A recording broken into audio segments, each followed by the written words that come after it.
Jeki mau nek ketok era ta Jeki mau. Jeki. Ada majukan adukan. Spesial buat teman-teman seperjuangan teman gulung dari Mas Adi. Yang dipimpin ketua rantingnya Bilang Teramat Mas Johan Kantong.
Sing duwe gawe kira-kira ngersake lagu apa kowe sing nari kok aku? Wah aku kok ndak kleru aku biasanya kena jenenge bulake Mas Sundoko aku engko ndak nyeluke pelopi aku wedi ndak kleru engko ndak didukani biasa kok kleru piye lah piye to biasane plontas-plontas ngono aku wedi nek kleru plontas ngene wedi aku ngerti ku ya plontos kok lah iya jebule asmanipun luar biasa Sundoko Sun kuwi sugih Ndoko kuwi apa? Duit.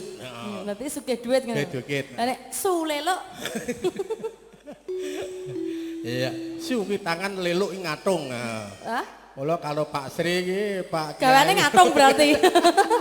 Nek kan ya ditajake. Saiki alhamdulillah insyaallah wis ora meneh aku. Ora apa? Diparingi wis ora gelem. Ya. Wis ora gelem nek diparingi wis ora gelem. Ya nek delik-delik gelem. Padha wae. Catatan sajrone ngati Catatan luntur saya merhati Aku gawe dadi kalong Bergulan aku bekas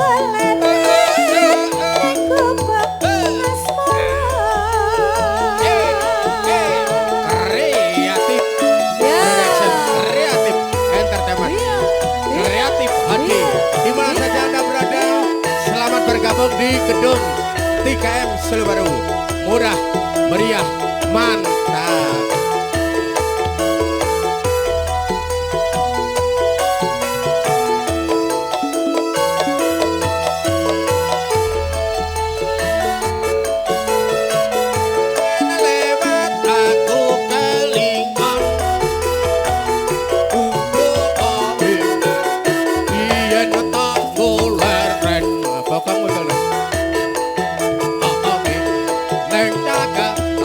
tulisan karena abang pangebrat wis raprawan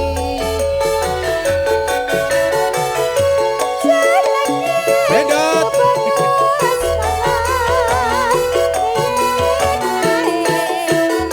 walah tiyo jos iya iya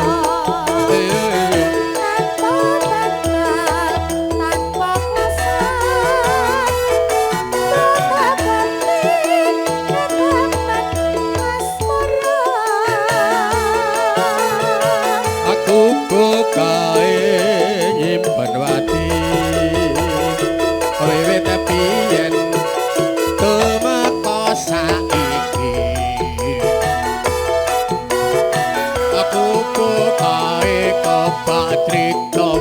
Ayo Il. Nganti kakak cerita.